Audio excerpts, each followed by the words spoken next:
Guys, welcome back to my channel first new study. तो आज हम करेंगे 1.3 एक्सरसाइज का सॉल्यूशन। इससे पहले हमने इसका इंट्रोडक्शन पार्ट देखा था 1.3 एक्सरसाइज का। अब हम इसका सॉल्यूशन शुरू करते हैं।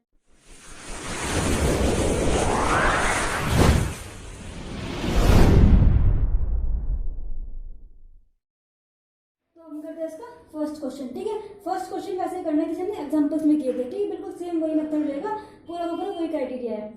तो इसमें क्या कहा गया हमें कि prove that √5 is irrational number. पहले हम क्या एज्यूम करेंगे, क्या कहा था मैंने आपसे एज्यूम करने के लिए, इसको हम किस मेथड से करेंगे, मेथड ऑफ कॉन्ट्रडिक्शन। उसमें हमें झूठ एज्यूम करना होता है। ठीक है, झूठ कौन सा, कि √5 इज अ रैशनल नंबर, इसमें भी झूठ एज्यूम करना होता है। और अगर ये रैशनल नंबर है देन हम √5 को क्या लिख सकते हैं, इसको हम p/q की फॉर्म में लिख सकते हैं, where q is not equals to 0 and p and q are coprime numbers. और अगर ये को-प्राइम नंबर्स है तो इनका HCF क्या हो जाएगा, हमारा 1 हो जाएगा इनका HCF। ठीक है, तो मैं क्रॉस मल्टीप्लिकेशन कर दूं, q into √5 is equals to p। अब स्क्वायरिंग बोथ साइड कर देंगे हम, स्क्वायरिंग बोथ साइड। तो q का square 5 is equals to p का स्क्वायर, q का square is equals to p का स्क्वायर बाय में 5। अभी देखिए मैंने क्या कहा था, अगर 5 p स्क्वायर को डिवाइड कर रहा है तो this implies that p also divide 5, मतलब 5 also divides p। 5 p square को डिवाइड कर रहा है तो 5 p को भी डिवाइड करेगा। और अगर 5 p को डिवाइड करेगा तो हमारा कोई ना कोई क्वेश्चन रहेगा। ठीक है, उस क्वेश्चन को और इसको हम सी मान लेते हैं। ठीक है, तो इसको हम लिख सकते हैं ऐसे, यहाँ पे कर लेते हैं, ये आ जाएगा यहाँ पे p is equals to 5c। ये इक्वेशन हमने फर्स्ट मान ली, इसको हम सेकंड मान लेते हैं, फर्स्ट हम इसको मान लेंगे। ठीक है, अब इस इक्वेशन को हम इसमें पुट करते हैं, इक्वेशन फर्स्ट में put p is equals to 5c in equation first. अब फर्स्ट इक्वेशन हमारी ये वाली थी, तो q इंटू में √5 इज इक्वल्स टू p क्या है हमारा 5c है। अब स्क्वायरिंग बोथ साइड, पहले इसको काट लेते हैं हम, ये बन जाएगा हमारा √5c। ये इसको लिख सकते हैं ना, 5 को हम √5 इंटू में √5 लिख सकते हैं, इंटू में c। तो 1/5 से 1/5 कट जाएगा, तो यहाँ बन जाएगा q is equal to √5c। अब इसके हम स्क्वायरिंग बोथ साइड कर दें, स्क्वायरिंग बोथ साइड।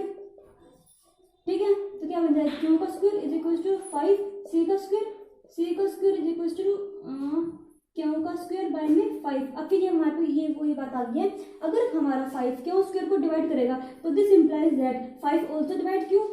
ये 5 जो हमारा q को भी डिवाइड करेगा। और अगर ये 5 q को डिवाइड करेगा तो हमारा कोई क्वेश्चन रहेगा, फिर से लेट्स सपोज वो क्वेश्चन हमारा d है। ठीक है, तो इसको हम लिख सकते हैं, q बाय में 5 is equals to d and q is equals to 5d। ये हमारी थर्ड इक्वेशन आ गई। ठीक है, अब देखो सेकंड इक्वेशन क्या है हमारी, p is equals to 5c और ये आ गई हमारी q is equals to 5d। हमने क्या कहा था, हमने कहा था कि p एंड q हमारे को प्राइम नंबर्स है। अगर ये को प्राइम नंबर्स है तो इनका HCF हमारा 1 आएगा। लेकिन यहाँ पे हमने क्या देखा कि हमारा जो इनका एक HCF आ गया है, एक और कॉमन फैक्टर आ गया, वो क्या है 5। लेकिन इसलिए तो नहीं आना चाहिए था ना, अगर ये रैशनल नंबर है तो ये नहीं आना चाहिए था, लेकिन ये आ चुका है। इसका मतलब क्या है कि जो हमने ये एज्यूम किया था कि ये रैशनल नंबर है, ये हमारा झूठ है। ठीक है, तो हम क्या लिख देंगे लास्ट में कि this contradiction has arisen due to our incorrect assumption which is that √5 is rational number. ये हमारी एजम्पशन थी कि हमने √5 का रैशनल नंबर मानना। अगर ये रैशनल नंबर नहीं है तो फिर ये क्या है, दैट मीन्स, इसके बाद लिख देना, that means √5 is irrational number. तो ये हमें इसमें प्रूफ करके दिखाना था कि शो करो √5 रैशनल नंबर है। तो हम सारे क्वेश्चन जो है इसी तरीके से करेंगे, इसी मेथड से। ठीक है, और ये √5 में रैशनल नंबर शो करके दिखाना था। सारे क्वेश्चन इसी मेथड से करेंगे। ठीक है, अब हम इसका नेक्स्ट क्वेश्चन करते हैं। अब हम इसका सेकंड क्वेश्चन करते हैं, ठीक है। इसमें इसे भी वैसे तरीके से करेंगे। क्या कहा गया इसमें कि प्रूव दैट 3 प्लस में 2√5 इज इरेशनल नंबर। तो पहले हम क्या सपोज कर लेंगे कि लेट 3 प्लस में 2√5 is rational number, method of contradiction, ठीक है।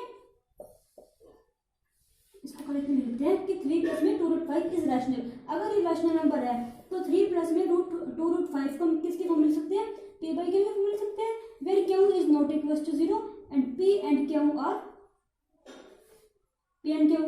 को-प्राइम नंबर्स, ठीक है।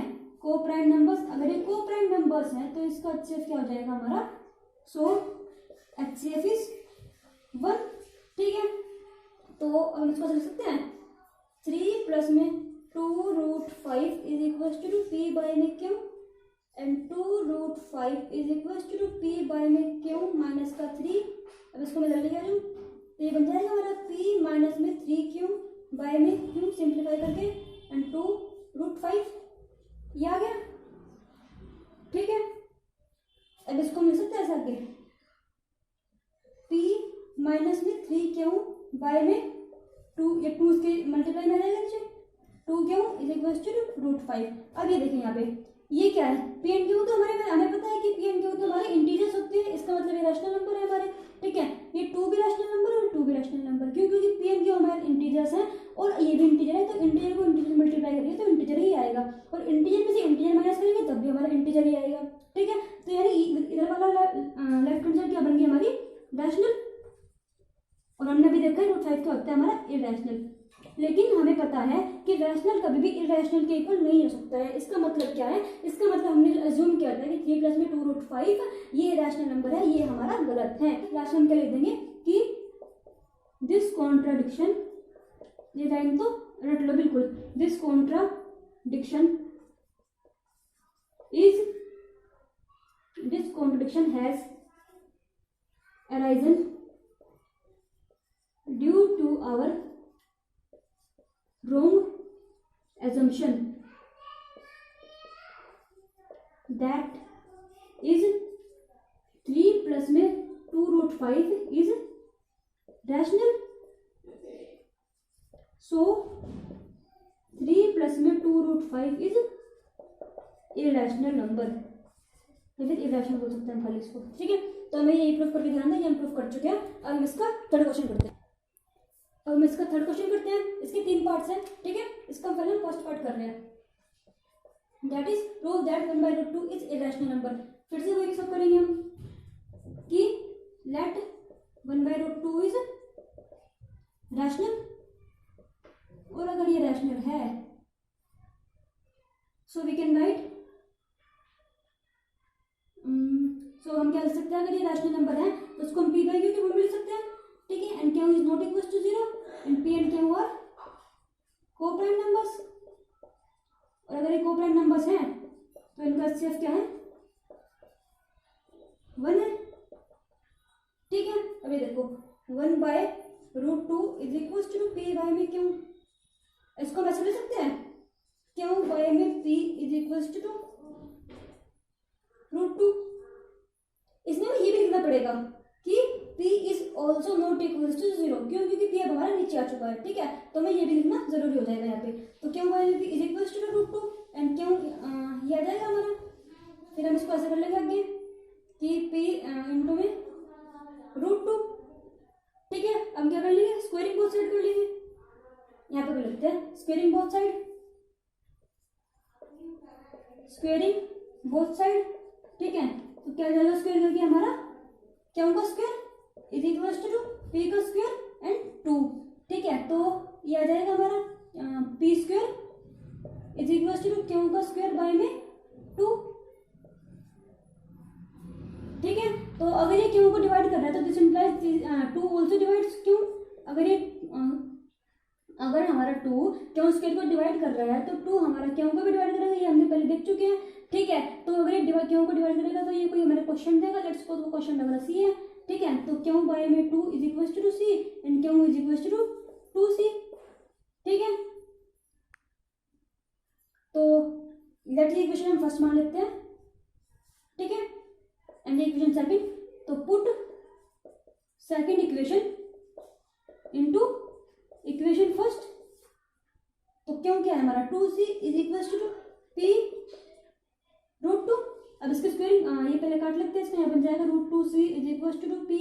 अब स्क्वायरिंग बोथ साइड कर लेते हैं, स्क्वायरिंग बोथ साइड, तो क्या बन जाएगा ये 2c का square is equal to p का स्क्वायर एंड c का square is equal to p square by में 2। अगर ये p स्क्वायर को डिवाइड करा इसका मतलब ये p को भी डिवाइड करेगा, this implies 2 also divides p। ठीक है, अगर ये p को डिवाइड करेगा तो एक क्वेश्चन दे रहे हैं, तो p को लिख सकते हैं हम, इसको लिख सकते हैं p is equal to 2d। ठीक है, तो ये आ गई हमारी third equation, p is equal to 2d। And ये थी हमारी, यहाँ पे देखते हैं q is equal to 2c and p is equal to 2d। अब ये देखो इसमें हमने क्या कहा था, p एंड q हमारे क्या कोप्रेंट नंबर्स है, इनका HCF हमेशा 1 आना चाहिए, लेकिन यहाँ पे एक कॉमन फैक्टर और आ चुका है जो कि 2 है। इसमें हमारा HCF 1 आना चाहिए था, लेकिन हमारा HCF इसमें एक और कॉमन फैक्टर आ चुका है 2, जो कि नहीं आना चाहिए था। ठीक है, इससे प्रूफ होता है कि जो हमने ये अज्यूम किया था that 1/√2 इज रैशनल नंबर, इसका मतलब ये गलत है। अगर ये रैशनल नंबर नहीं है इसका मतलब ये इरैशनल नंबर है। फिर से हम अपनी वही लाइन लिख देंगे कि this contradiction is has arisen because of our wrong assumption, so 1/√2 is irrational, hence proof ये हो चुका है हमारा। ठीक है, अब इसी क्वेश्चन में ना हम अगले वाले पार्ट में देख लेते हैं, क्योंकि सब में ये लिखना होता है हमें। ठीक है, नेक्स्ट पार्ट क्या आ गया हमसे 7√5 का। ठीक है, proof that 7√5 is rational number, तो ये आ जाएगा हमारा कि दैट 7√5 इज रैशनल नंबर। ठीक है, p एंड q ये सब सेम ही आएगा, अच्छा हमारा 1 होना चाहिए, तो 7√5 क्या आ जाएगा हमारा, ये आ जाएगा। इसको हम इसकी फॉर्म में लिख सकते हैं। अब ये देखो यहाँ पे ये क्या हो गया, ये देखो इसको हम लिख सकते हैं √5 is equal to p by में 7 क्यों।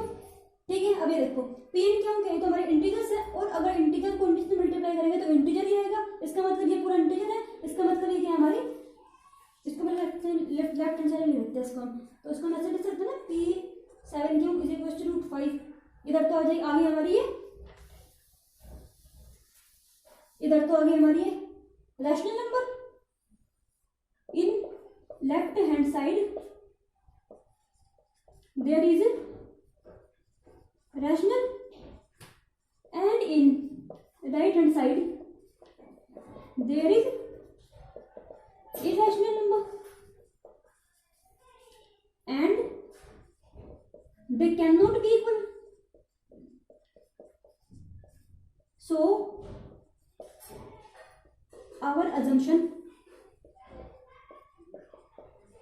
is wrong that 7√5 is rational number। अगर रैशनल नंबर नहीं है तो क्या है 7√5 इज इरैशनल नंबर, इसे ही लिख देना। ठीक है, कि 7√5 इज इरैशनल, हेंस प्रूफ। ठीक है, और हम इसका नेक्स्ट पार्ट भी देख लेते हैं। इसमें क्या कहा गया है 6 प्लस में √2, ये चलो कोई बात नहीं, देख लेते हैं क्या कहा गया है नेक्स्ट क्वेश्चन, नेक्स्ट पार्ट में कि 6 प्लस में √2 इज इरैशनल नंबर। सेम वही तरीका है। ठीक है, लेट 6 प्लस में √2 इज रैशनल नंबर, या खाली रैशनल लिख सकते हैं। तो 6 प्लस में √2 को हम ले सकते हैं p बाई क्यू की फॉर्म में, where Q is not equal to 0, where Q is not equal to 0। ठीक है, and p and Q are co-prime numbers, so their HCF is 1। ठीक है, तो इसको हम लिख सकते हैं 6 प्लस में √2 is equal to p by में क्यू। ठीक है, तो हम इसको लिख सकते हैं p बाई में क्यू माइनस में 6 is equal to √2 and p by में क्यू, इसको हम अगर मैं क्रॉस मल्टीप्लाई कर दूं तो 6 माइनस में 6 क्यू बाई में क्यू इज इक्वल टू √2। अभी देखो p एंड क्यू पता है हमारे रैशनल नंबर होते हैं, अगर रैशनल नंबर में से रैशनल नंबर घटाया जाए तब भी हमें रैशनल नंबर आएगा, और अगर रैशनल नंबर में रैशनल नंबर को मल्टीप्लाई किया जाए तब भी हमें रैशनल नंबर आएगा। ठीक है, इसका मतलब क्या है, इन left hand side, in left hand side there is rational and in right hand side there is irrational number. हमें पता है ना रूट 2 में इरेशनल नंबर होता है, मैं प्रूफ भी कर चुके अच्छे से। ये हमारे राइट हैंड साइड में क्या है, इरेशनल नंबर है, and they can not be equal, and they can not be equal. अगर ये इक्वल नहीं, ये they can not be equal, ठीक है। तो इसका मतलब क्या है, ये भी इक्वल आ चुके हैं, इसका मतलब क्या है, हमारे एजम्पशन क्या है, रॉन्ग है। कि एजम्पशन क्या किया हमने, एज्यूम क्या किया था कि 6 प्लस में रूट 2 में रेशनल नंबर है। अगर रेशनल नंबर नहीं है तो क्या है, 6 प्लस में रूट 2 इज इरेशनल। तो ये गाइस एक्सरसाइज के सारे क्वेश्चन हो चुके हैं, ठीक है। नेक्स्ट वीडियो में मिलेंगे 1.5 एक्सरसाइज के इंट्रोडक्शन के साथ। Thank you so much.